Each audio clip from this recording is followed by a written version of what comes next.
الله وفتح قريب وبشر المؤمنين.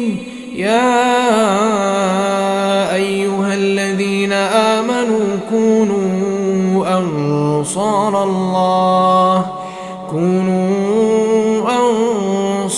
الله كما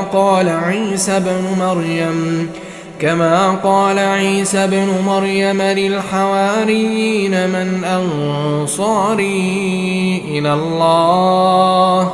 قال الحواريون نحن أنصار الله.